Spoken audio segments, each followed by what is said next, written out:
Hello, my friends. I'm Wilder. I'm a 55-year-old American who has spent most of my life far away from the noise of the city, living quietly amidst the deep woods. Out here in the wild, I've learned one profound truth. Animals are never just mindless creatures. They are our brothers, our teachers, and our friends with the deepest of souls. Today, beside this crackling campfire, I want to tell you the legend of Buck. Born a crossbreed with noble blood, living a sun-drenched, kingly life in California, Buck was stolen and thrown straight into the frozen hell of the Yukon gold rush. Up there was no room for weakness, only the law of club and fang. But Buck did not break. Through brutal beatings, biting cold, and starvation, and eventually saved by the absolute love of his rescuer, John Thornton, Buck awakened the primal strength sleeping within his veins. That dog shook off the collar of civilization to proudly answer the call of the wild. Buck's story is an anthem of fierce survival, of love transcending cruelty, and of the ultimate thirst for freedom. Before we begin this journey together, leave a comment down below and tell me, what city or country are you listening to this story from today? And if your heart resonates with these raw, true pieces of nature, don't forget to hit that subscribe button to ride along with me. Now, grab a warm cup of coffee or tea, close your eyes, and step with me into the howling blizzards of the Klondike.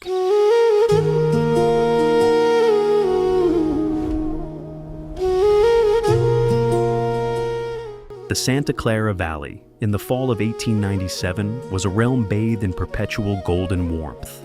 The California sun baked the rolling hills and cast a drowsy amber glow over the sprawling, quiet estates. It was a place of gentle breezes, where the air smelled sweet with the dry dust of harvested vineyards and the promise of endless, peaceful tomorrows. Here, in this sun-drenched paradise, lived Buck. Buck was a magnificent creature, a perfect blend of strength and intelligence. At 4 years old, he weighed a formidable 140 pounds. His father, Elmo, had been a massive Saint Bernard, a gentle giant of the estate, while his mother, Shep, had been a sleek, sharp-minded Scotch shepherd. From them, Buck inherited the best of both bloodlines. He had a broad, deep chest, sturdy legs, and a thick, protective coat with touches of white that gleamed in the sunlight. His face was expressive, marked by sharp, observant eyes that seemed to take in the measure of every man and beast he encountered. But it was his personality that truly set him apart. Buck carried himself with the quiet, unquestioned pride of royalty. He was aristocratic, yet he was not spoiled. He was not a house dog, forced to sleep nervously on silken pillows like Toots, the Japanese pug, or Isabel, the Mexican hairless. Nor was he a kennel dog, locked away in the dark. He was the king of the demesne. He plunged into the swimming tank, hunted in the deep woods, and patrolled the sprawling acres with a confident stride. He believed the world belonged to him because, for all of his 4 years, it always had. The ultimate authority in this kingdom, and the only man Buck recognized as an equal, was Judge Miller. The judge was a man in his late 50s, possessing a stately, commanding presence. He had a silvering beard, kind but piercing eyes, and the grounded posture of a man who had built a life of wealth, law, and order. He was a gentleman farmer, passionate about the outdoors and his land. The judge's personality was steady and affectionate, yet highly dignified. He did not treat Buck as a mere pet to be commanded, but rather as a silent, respected partner. On quiet afternoons, they would sit by the roaring library fire, or walk the trails together, an unspoken bond of mutual respect, tying the man and the dog together. But, while Buck ruled his sunny kingdom, the world far to the north was shifting in ways that would destroy his life. Men, desperate and driven, had found a yellow metal in the frozen, unforgiving landscape of the Klondike. And because of this yellow metal, a sudden, insatiable demand arose. These men rushing into the dark and the cold did not want lapdogs. They did not want delicate creatures of the city. They wanted dogs. They wanted heavy dogs, with strong, hard muscles by which to toil, and thick, furry coats to protect them from the biting frost. They wanted dogs exactly like Buck. And it was this invisible demand, thousands of miles away, that reached into the peaceful Santa Clara Valley through the hands of a man named Manuel. Manuel was one of the gardener's helpers on the judge's estate. He was a man in his early 30s, with a lean, weathered face, dark, restless eyes, and rough, soil-stained hands. Manuel was not an inherently evil man, but his personality had been deeply corrupted by a fatal, all-consuming weakness, the Chinese lottery. He was a gambler. He was a man who lived in the delusional hope of the next draw, a man whose wages could never cover the mounting, suffocating debts he owed. Manuel was desperate, and desperation has a way of making a man blind to loyalty, blind to kindness, and blind to the life of a trusting animal. It happened on a quiet, unremarkable fall evening. The judge was away attending a meeting of the Raisin Growers Association. The judge's sons, who usually played with Buck, were busy organizing an athletic club. No one saw Manuel slip a piece of stout rope into his pocket. No one saw him call Buck, who trotted over willingly. Buck trusted Manuel. They had gone for walks before. They walked out through the orchard, away from the warmth of the great house, arriving eventually at the little flag station known as College Park. There, stepping out of the shadows, was a stranger. The stranger was a thick-set man with a rough, practical demeanor and unfeeling, calculating eyes. He was a man who traded in stolen lives, and his personality was as cold as the coins he pressed into Manuel's trembling hand. Manuel tied the stout rope around Buck's neck, under his collar. Buck accepted it quietly, assuming it was some new, peculiar game. But when the stranger took the end of the rope and pulled, the game ended. Instinctively, Buck rebelled. He pulled back, a low, warning growl vibrating in his chest. He was a king. He did not take orders from strangers, but in a sudden, violent motion, the stranger tightened the rope. It was a choke collar. The rough fibers bit deep into Buck's throat, cutting off his air. For the first time in his life, Buck experienced the terrifying, suffocating panic of absolute powerlessness. He fought. He fought with the rage of a king deposed, throwing his massive body backward, his eyes rolling, his tongue turning blue. But the man held fast, twisting the rope until Buck's vision went black and his powerful legs collapsed beneath him. When Buck awoke, he was in a baggage car, the rhythmic metallic clacking of train wheels beneath him replacing the quiet breezes of California. His beautiful, dignified world was gone. For 2 days and 2 nights, Buck was locked in a wooden crate aboard the express car. He was given no food. He was given no water. He was humiliated, frightened, and above all, he was consumed by a raging, burning anger. His throat was parched, his eyes were bloodshot, and his heart was broken. When the train finally hissed to a halt in Seattle, Buck was no longer a stately companion. He was a raging, snarling beast, ready to tear apart the first human hand that came near him. The crate was unloaded and pried open in a small, enclosed yard. Standing there waiting for him was a stout man with a calm, authoritative face, holding a heavy wooden club. He wore a red sweater. Buck did not hesitate. The moment the wood splintered away, he launched his 140 pounds of pure, vengeful fury straight at the man's throat. But the man in the red sweater did not flinch. With a calculated, practiced swing, the heavy club came down, smashing into Buck's jaw. The impact sent Buck crashing to the ground in an agonizing heap. It was a pain unlike anything he had ever known. But the rage inside him was too great. He scrambled up and leaped again. Again, the club came down, shattering his momentum, driving his face into the dirt. A dozen times Buck charged. A dozen times he was beaten down, his blood staining his beautiful coat, his breath coming in ragged, painful gasps. Finally, broken, exhausted, and barely conscious, Buck lay still. The man in the red sweater stood over him, breathing heavily but perfectly calm. He reached down and roughly patted Buck's battered head. "Answers to the name of Buck," the man muttered, establishing his dominance. In that brutal, bloody yard, Buck's worldview shattered and reformed. He had learned his first terrible lesson of the wild. He had been introduced to the reign of primitive law. He realized, with a cold, terrifying clarity, that a man with a club was a lawgiver, a master to be obeyed, though not necessarily conciliated. He was beaten, but he was not broken. The pride of his ancestors still flickered in his dark eyes, but it was now tempered by a grim, survivalist caution. A few days later, 2 new men arrived in the yard. One was Perrault, a swarthy French-Canadian with piercing black eyes and a fearless, commanding personality. He was a man who understood dogs and respected the harshness of the North. The other was François, a French-Canadian half-breed, twice as swarthy, with a calm, exacting nature and an air of quiet competence. They looked at Buck's deep chest and heavy muscles, recognizing his worth immediately. Money changed hands. A leash was clipped to his neck. Buck was taken aboard a ship called the Narwhal. As the vessel steamed steadily northward, the air grew colder, biting through his thick coat.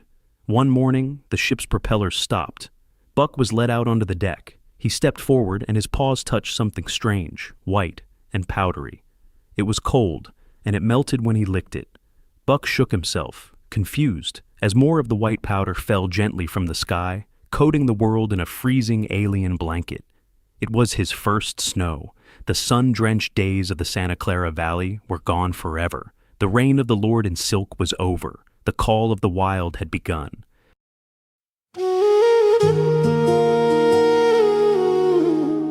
Buck's first day on the Diu Beach was like a nightmare.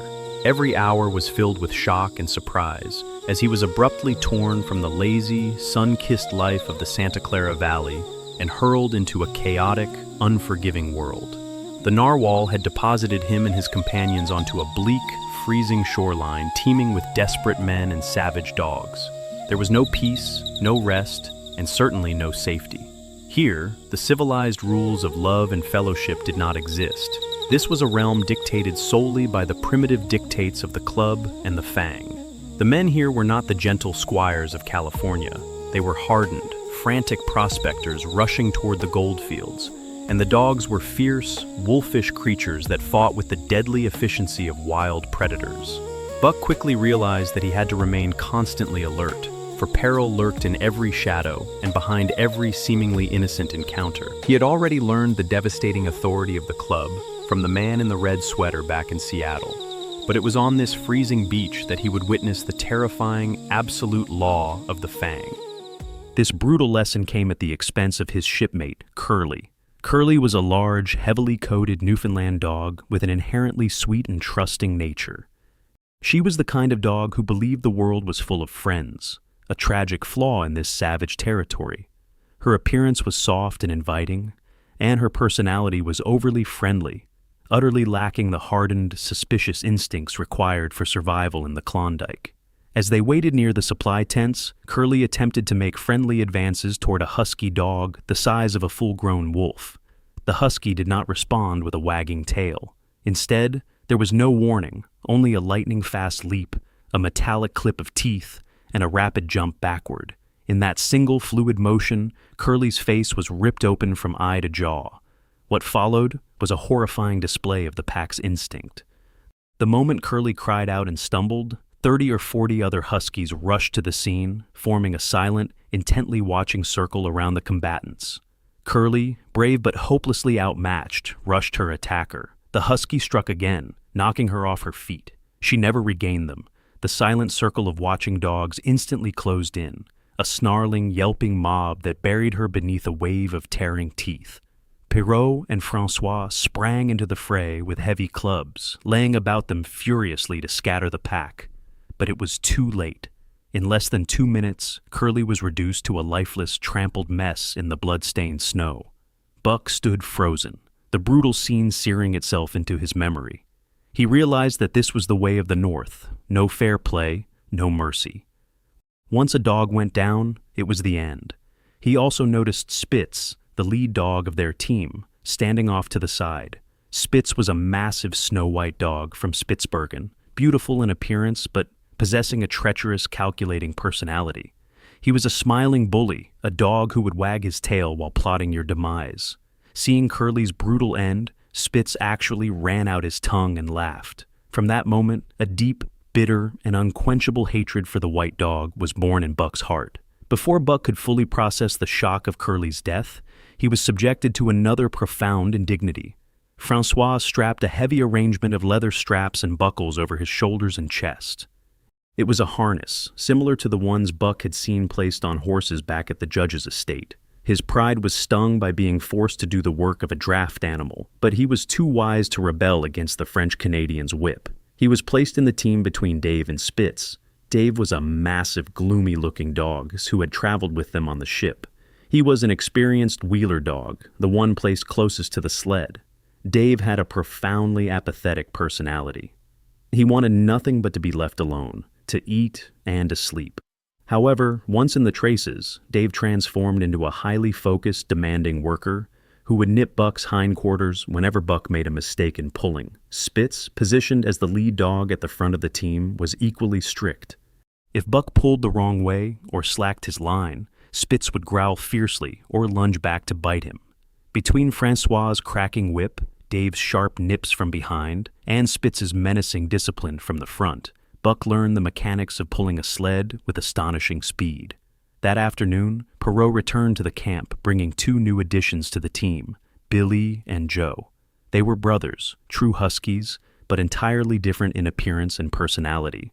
Billy possessed an excessive, almost annoying good nature. He was a chronic appeaser, always whining, wagging his tail, and trying to make peace. Joe, on the other hand, was the exact opposite. He was sour, introspective, and fiercely defensive, possessing a perpetual snarl and a malignant eye. Even the bullying Spitz could not break Joe's spirit. When Spitz tried to assert dominance, Joe simply spun around on his hind legs, snapping and glaring with such demonic fury that the white leader was forced to back down. Later that evening, another dog was added. His name was Solex, which meant the angry one. He was an old, battle-scarred husky with a single, glaring eye. Solex asked nothing of anyone and expected the same in return.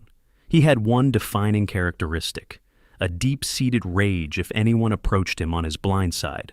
Buck learned this the hard way when he accidentally wandered near Solex's damaged eye. The veteran dog instantly slashed Buck's shoulder to the bone. After that, Buck gave Solex a wide berth, realizing that this dog, much like Dave, only cared about the work of the trail. As night fell, the temperature plummeted to a deadly 40 degrees below zero.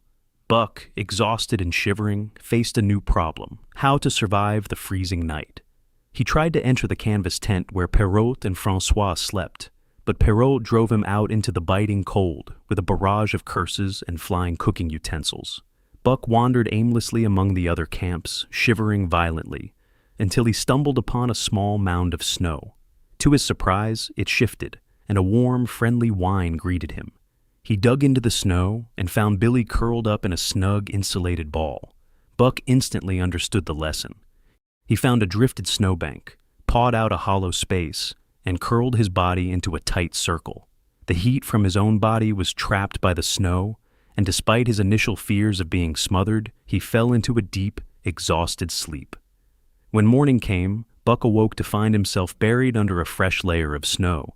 For a moment, a wild panic seized him as the heavy white weight pressed down on him, triggering ancient primal nightmares of traps and confinement. But he quickly burst through the surface into the crisp, blinding daylight, greeting the new day with a joyous bark. His quick adaptation to the cold, the harness, and the brutal social hierarchy of the pack signaled a profound internal shift. His civilized morals were beginning to fade. When he saw one of the other dogs boldly steal a slice of bacon from Perrault's cooking pan, Buck did not hesitate.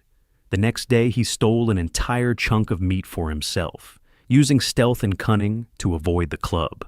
He was learning to fight, to steal, and to survive, not by the gentlemanly codes of the Southland, but by the relentless, unwritten laws of the primitive North. The domesticated dog of Santa Clara Valley was slowly dying, and in his place, an ancient wild ancestor was awakening.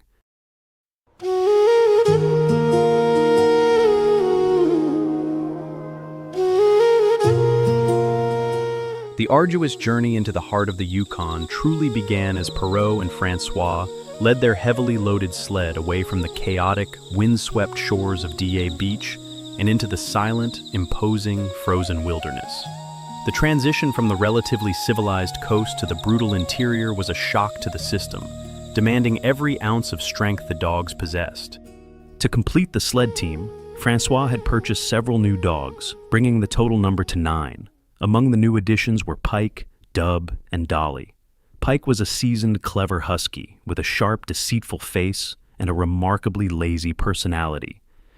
He was a master malingerer, a thief who expertly simulated hard work while actually letting the rest of the team pull his weight, only putting his shoulders into the harness when Francois's heavy whip hovered near his back. Dub, on the other hand, was an awkward, simple-minded blunderer. He was a young husky who looked perpetually guilty, possessing a tragic knack for always being in the wrong place at the wrong time. Whenever a theft or a mistake occurred on the trail, it was the hapless Dub who inevitably caught the punishment. Finally, there was Dolly, a large, thick-coated female husky with an unassuming, quiet personality. She was a steady, placid worker who never caused trouble, blending seamlessly into the background of the pack's daily toils.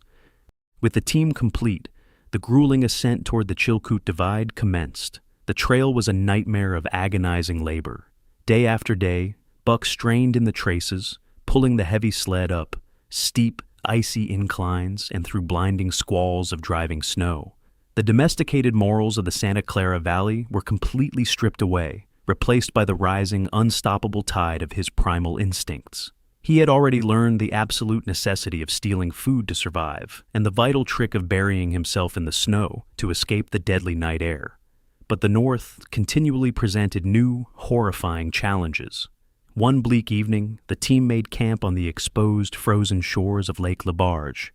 A fierce, freezing wind shrieked across the ice, driving the temperature down to 50 below zero. Exhausted and shivering, Buck carefully dug a deep, insulated hole in a snowbank, curling his weary body into the comforting warmth. When Francois blew the whistle for their meager ration of dried salmon, Buck bounded out to claim his share. However, upon returning to his hard-won sanctuary, he found it occupied. Spitz, the treacherous white lead dog, had crept into Buck's warm nest. Until this moment, Buck had avoided direct conflict with the arrogant leader. But the theft of his bed caused a sudden violent surge of primordial rage to boil within his chest.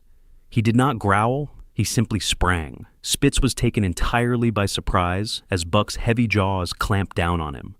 The two massive dogs tumbled out of the snowbank, locked in a ferocious, snarling tangle, ready to fight to the death over a simple hole in the snow. But the battle for supremacy was violently interrupted before it could truly begin. A sudden, terrifying chorus of shrieks and snarls erupted from the darkness bordering the camp. Over 40 of starving wild Indian huskies, scenting the camp's food, charged out of the shadows. These were not mere sled dogs. They were skeletal, desperate phantoms.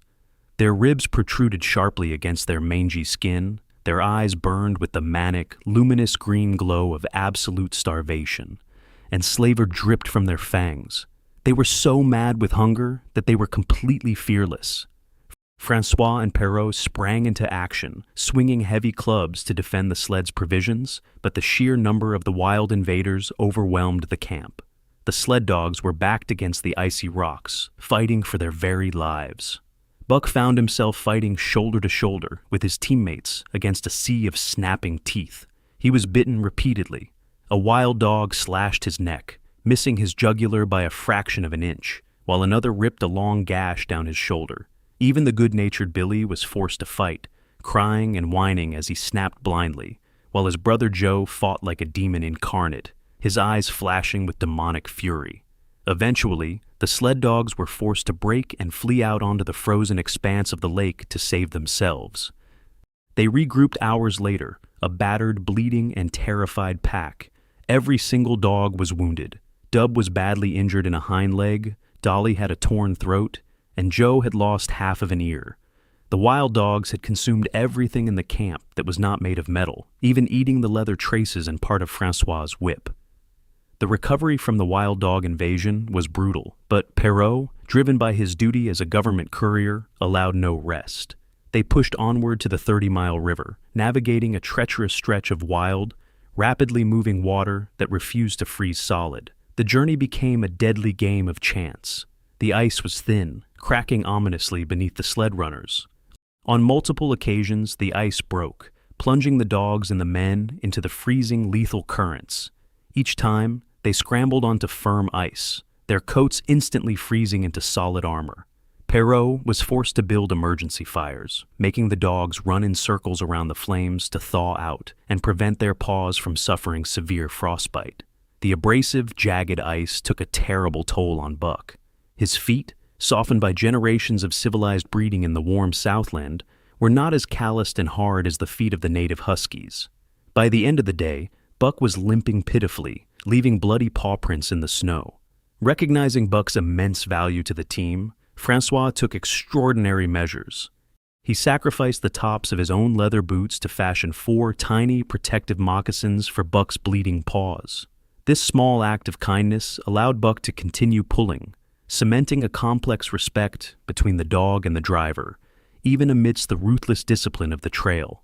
As if the brutal terrain and physical agony were not enough, a new psychological horror struck the camp.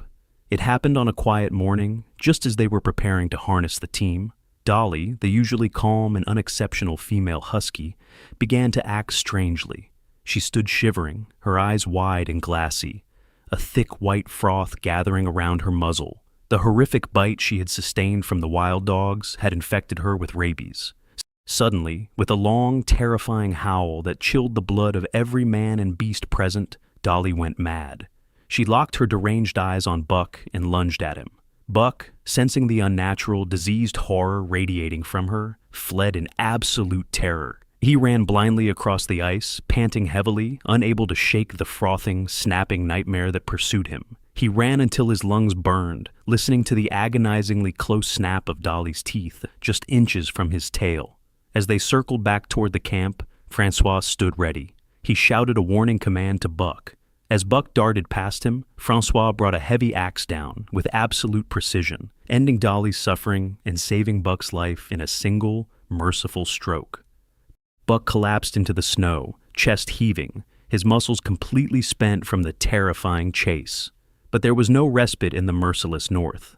Seizing the opportunity of Buck's utter exhaustion, Spitz sprang. The treacherous white dog saw a chance to eliminate his rising rival once and for all. He lunged at the defenseless Buck, sinking his teeth deeply into Buck's neck and attempting to throw him to the ice to finish the kill. But Francois, seeing the cowardly attack, intervened with extreme prejudice. He brought his heavy whip down repeatedly across Spitz's back, punishing the lead dog with a viciousness the pack had never seen. The beating saved Buck, but the damage was permanently done. The fragile piece of the sled team was completely shattered. The war for leadership was no longer a silent tension. It was an open, undeniable conflict.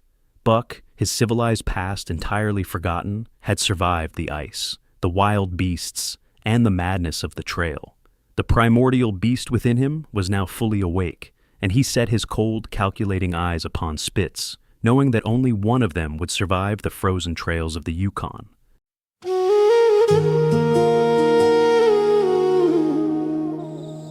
The bloody clash with the wild dogs and the terrifying madness of Dolly had irrevocably altered the dynamic of the sled team.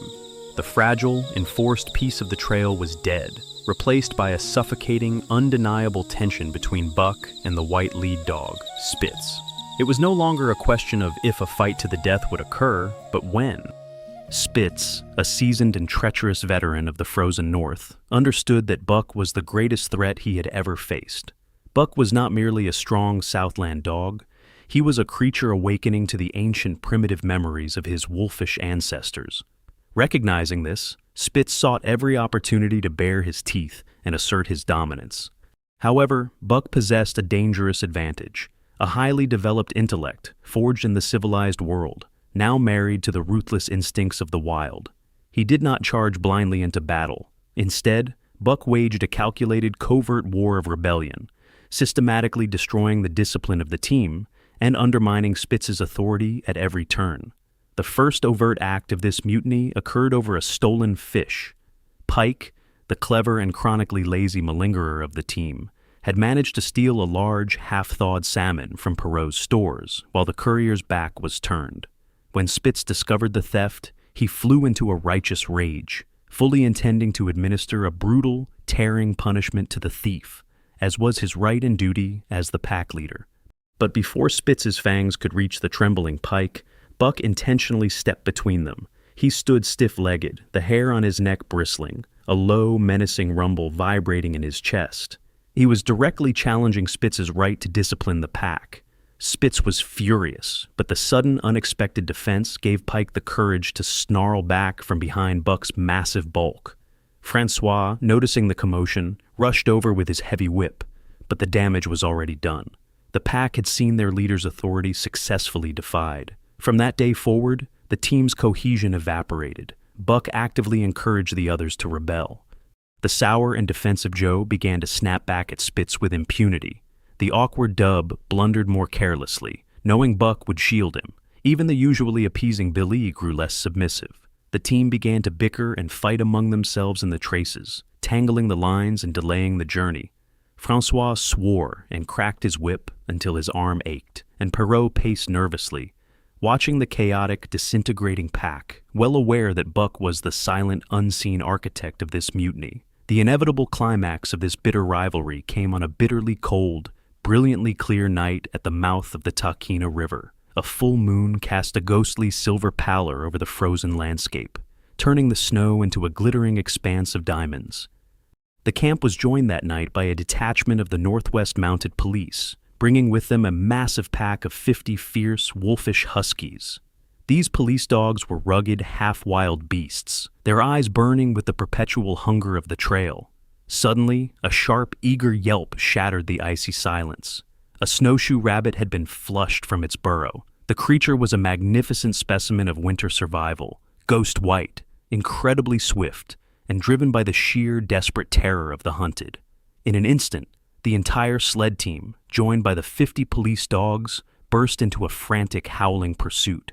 60 dogs tore across the frozen crust of the riverbed, a massive dark tide of predators surging after the pale, darting shadow of the rabbit. Buck led the pack. He ran with a joyous, unbridled fury, his muscles working in perfect, fluid harmony. This was the bloodlust, the ultimate expression of life in the wild, to kill by the tearing of teeth, to feel the warm blood of prey, to be the apex predator under the cold, indifferent stars.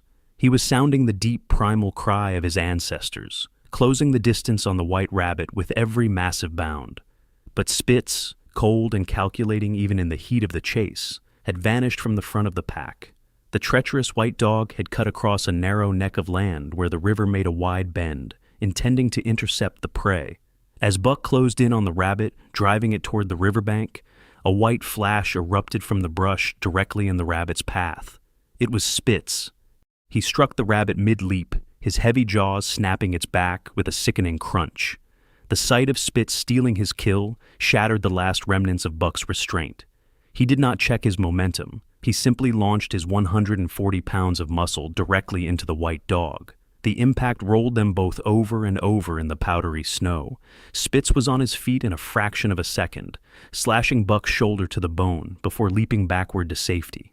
The 60 other dogs, arriving at the scene of the dead rabbit, instantly sensed the shifting dynamic. They abandoned the prey and formed a wide, silent, perfectly still circle around Buck and Spitz. The air grew electric. This was the fight for the throne. Spitz was a master combatant. He had survived years in the north by being faster, more vicious, and more cunning than any challenger. He moved like a white ghost in the moonlight, never standing still, always leaping in to deliver a punishing slash and darting away before Buck could counter. Buck rushed him repeatedly, his heavy jaws snapping on empty air as Spitz gracefully evaded, leaving a trail of deep, bleeding cuts across Buck's neck and chest. Buck was bleeding heavily, his breath coming in ragged, steaming gasps. The silent circle of 60 dogs waited with glowing eyes and slavering lips, ready to rush in and devour whichever combatant fell to the snow, just as they had done to Curly. Buck realized that his superior size and brute strength were useless against Spitz's lightning-fast experience. He needed to use his mind. Buck charged again, but this time it was a calculated feint. He lowered his head and drove his heavy shoulder forward, making it appear as if he intended to ram Spitz's chest to knock him off balance. Spitz instantly braced himself for the high impact, raising his defense to meet the shoulder charge. But at the absolute last microsecond, Buck dropped his head to the snow, sweeping his jaws low and snapping them shut with the force of a steel trap around Spitz's left foreleg. There was a sharp crack of breaking bone. Spitz shrieked in agony, his rhythm entirely shattered as he stumbled onto 3 legs. The fight was effectively over, but Buck was merciless. He rushed in again, repeating the maneuver, and crushed Spitz's right foreleg. Spitz collapsed into the snow, completely defenseless, looking up at the towering, blood-soaked form of his conqueror. The silent circle of 60 dogs abruptly broke, instantly transforming into a snarling, howling mob that closed over the fallen white leader. Buck stood over the chaotic mass, his chest heaving, looking at the moon. The champion was dead. The throne was his. When morning broke, the camp was eerily quiet. Francois emerged from his tent, carrying the heavy leather harnesses, only to find Spitz missing and Buck covered in fresh, jagged wounds. The French-Canadian driver understood immediately. He walked over to Solex, the veteran one-eyed dog, and attempted to harness him into the lead position. But Buck stepped deliberately in front of Solex, growling low in his throat, refusing to let the old dog take the place he had earned in blood. Francois swore and dragged Buck away by the scruff of his neck, forcing Solex into the lead. The moment Francois turned to get the rest of the team, Buck sprang back, knocking Solex out of the way and standing defiantly in the lead position. Furious at this insubordination, Francois returned with a heavy wooden club. This was the lawgiver, the ultimate symbol of human dominance that had broken Buck in Seattle. But Buck was no longer the confused, civilized dog he had been. He did not charge the club, nor did he run away. He simply danced just out of reach, retreating into the snowdrifts whenever Francois swung, but returning immediately to block Solex the moment the driver lowered the weapon. For a full hour, Perrault and Francois chased Buck around the camp, cursing and throwing objects, while the rest of the team sat tangled in their harnesses. Finally, Perrault looked at his watch, cursing the lost time, and nodded to his partner. Francois threw the club down in the snow, a gesture of surrender. He called Buck forward and patted the empty space at the front of the line. Buck trotted over, his head held high with aristocratic pride, and allowed the lead harness to be slipped over his shoulders. As soon as the command to march was given, Buck sprang into the traces, bringing the chaotic team into perfect, immediate discipline, proving from the very first step that he was a far greater leader than Spitz had ever been.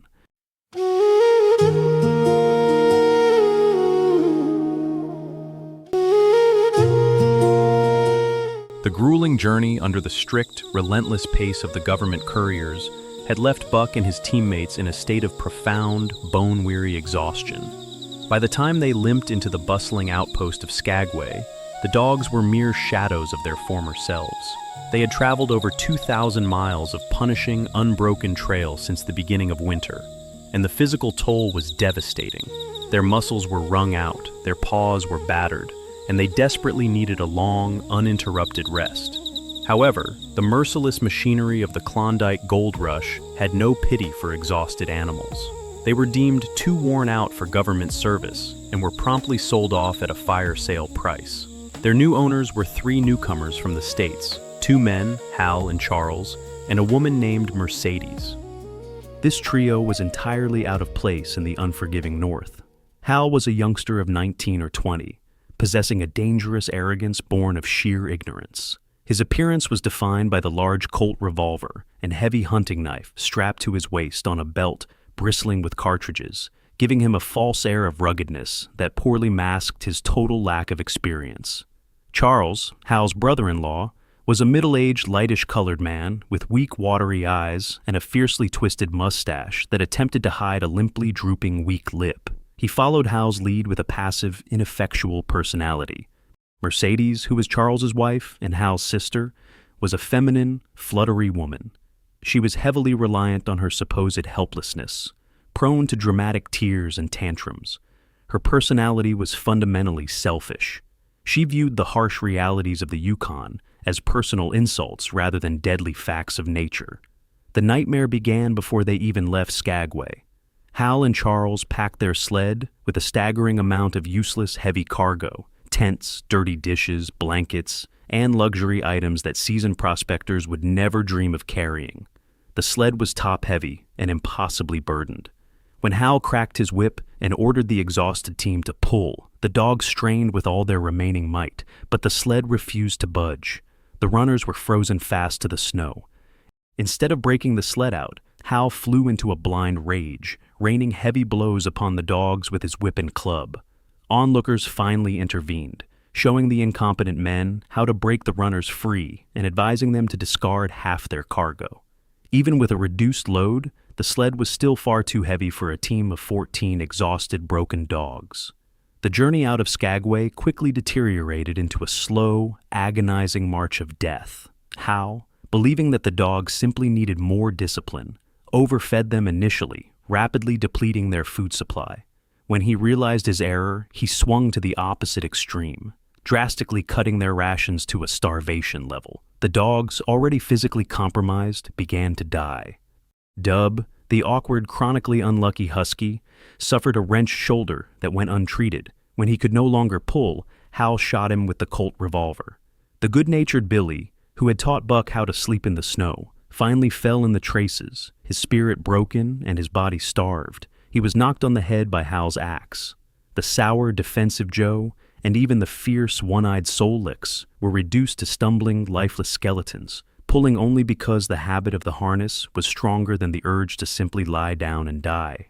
Buck moved in a state of semi-consciousness. He was insensitive to the bite of the lash or the bruising impact of the club. His once magnificent coat was now a wretched, matted mess, with his fur falling out in massive, bloody clumps.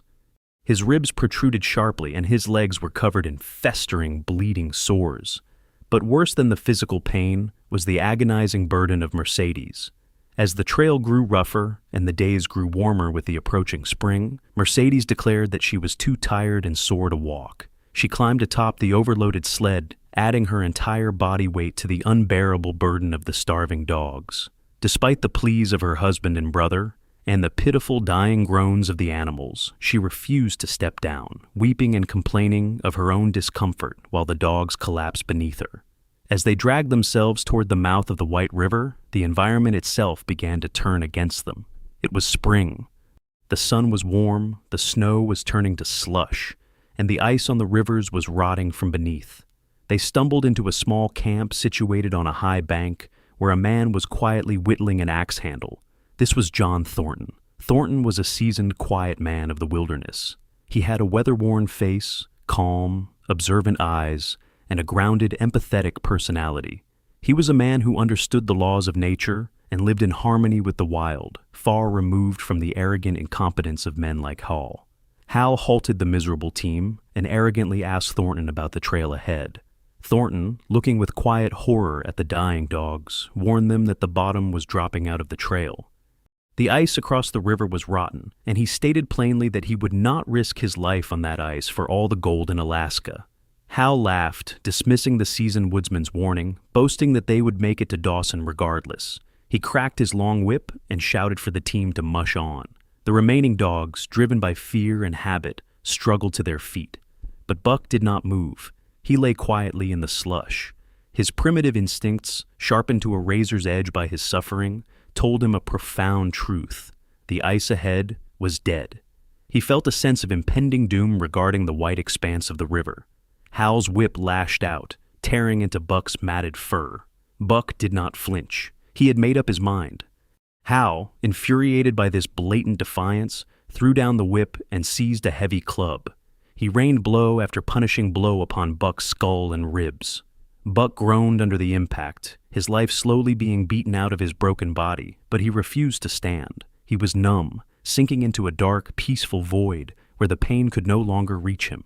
Suddenly, a cry of pure, involuntary rage shattered the air. John Thornton, unable to watch the brutal murder of the animal any longer, sprang forward like a protective beast. He drove his shoulder into Hal, sending the young man crashing backward into the snow. Thornton stood over Buck, his chest heaving, a fierce, trembling anger radiating from him. Hal drew his hunting knife, but Thornton, gripping his axe handle, struck Hal's knuckles, sending the knife flying. "If you strike that dog again, I'll kill you," Thornton growled, his voice vibrating with absolute deadly conviction. Hal, cowardly and beaten, backed away. Thornton knelt beside Buck, his rough hands searching for the dog's collar. With a swift motion of his own knife, Thornton cut the heavy leather traces, physically and symbolically severing Buck from the nightmare of his civilized masters. Hal, realizing he had lost his lead dog, hurled a barrage of curses but ultimately commanded the rest of the miserable team to move forward. Buck lay in the melting snow, barely conscious, feeling Thornton's gentle hands exploring his battered body for broken bones. Together, the dying dog and the compassionate man watched the sled move away. They watched Hal, Charles, and Mercedes force the remaining dogs onto the frozen river. As the sled reached the center of the expanse, the dead ice finally gave way. There was a sudden, sickening crack, a massive yawning hole of dark water, and a chorus of terrified shrieks. In an instant, the sled, the foolish owners, and the tragic suffering dogs disappeared beneath the icy current. The river simply rolled on, leaving nothing but a jagged hole in the rotting ice. Buck licked John Thornton's hand. He was safe.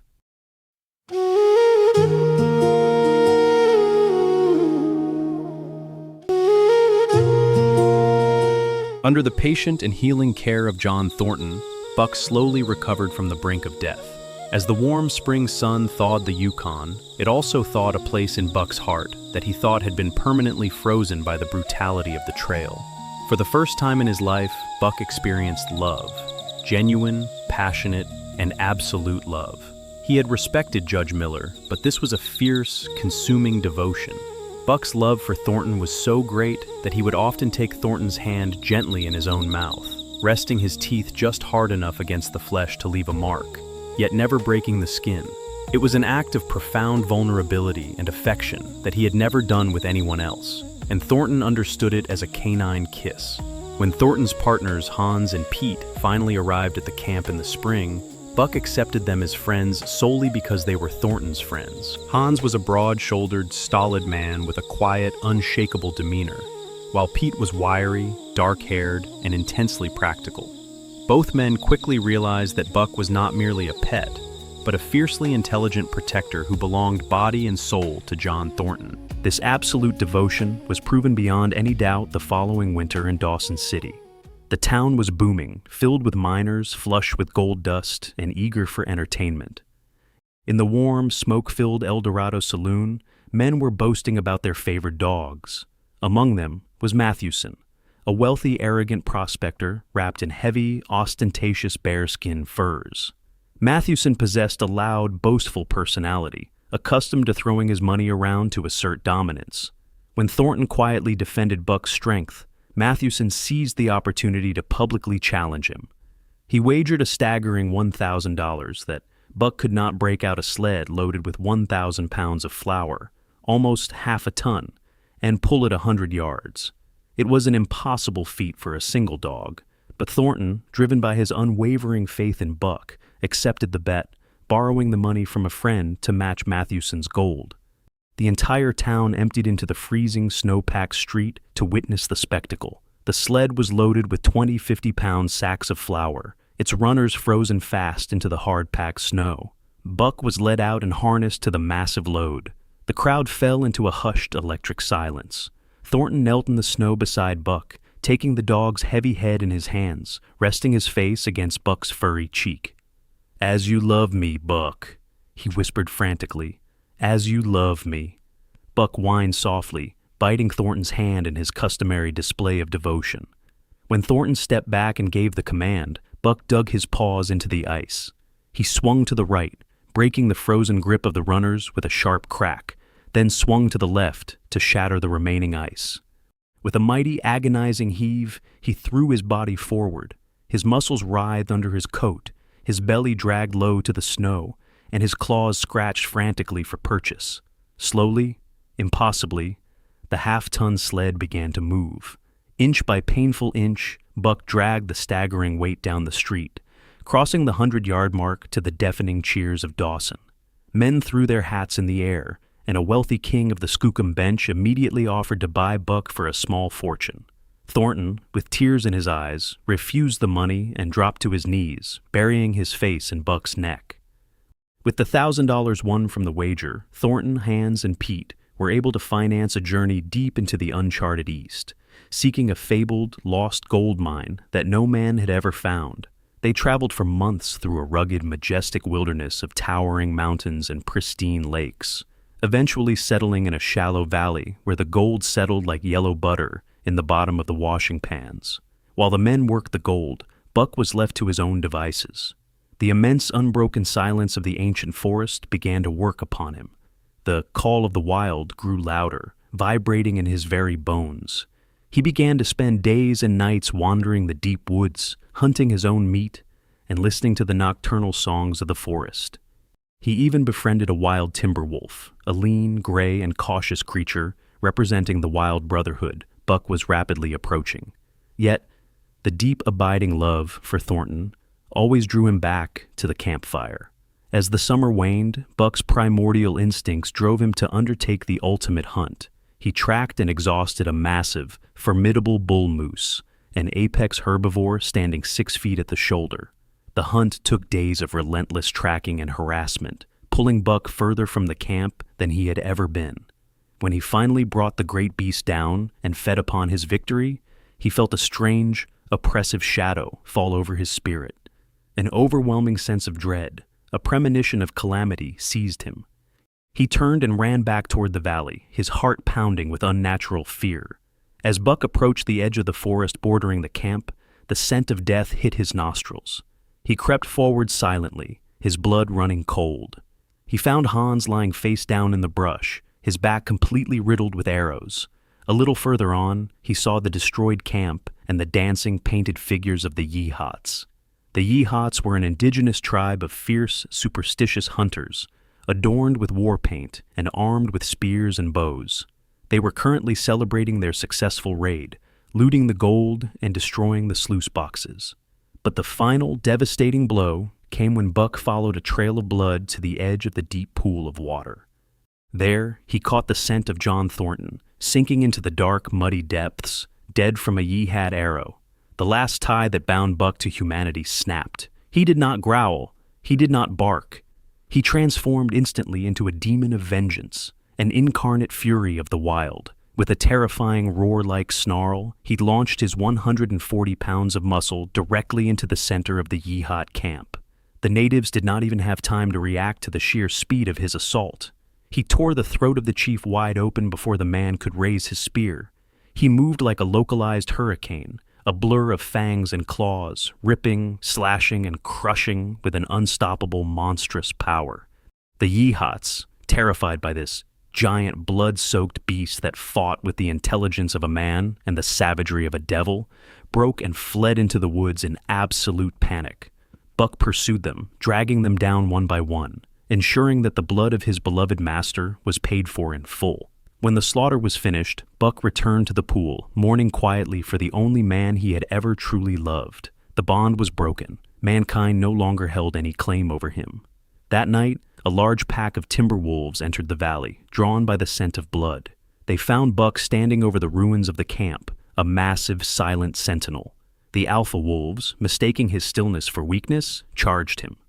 Buck met them with the lethal, calculating violence he had honed on the Yukon trails. He snapped the neck of the first alpha and crippled 2 others in rapid succession, fighting with such ferocious brilliance that the rest of the pack fell back, yelping and intimidated. From the shadows, the lean gray wolf Buck had befriended earlier stepped forward, whining softly and rubbing its snout against Buck's neck. The rest of the pack, recognizing the undisputed superiority of the great dog, sat on their haunches and unleashed the long, haunting howl of the wild. Buck, his transformation complete, sat back and joined his voice with theirs, officially embracing his primal heritage. Years later, the Yehats still refused to enter that cursed valley. They spoke in hushed, fearful tones of a terrifying ghost dog that led the wolf pack. This spectral creature had a coat of timber wolf gray mixed with strange, spotted markings of white and brown. It was a beast far more intelligent than any wild animal, possessing the cunning to evade traps, steal from their winter camps, and occasionally drag down their bravest hunters. But the legend also spoke of a melancholy ritual. Every summer, the great ghost dog would leave his pack and travel alone to a specific overgrown valley. There, beneath the moonlight, he would stand by a quiet pool of water, drop his massive head, and howl a long, mournful song to the stars, a final, eternal tribute to a love that even the wild could never erase. My friends, as our campfire burns down to embers, let us reflect on what Buck Journey truly means for us.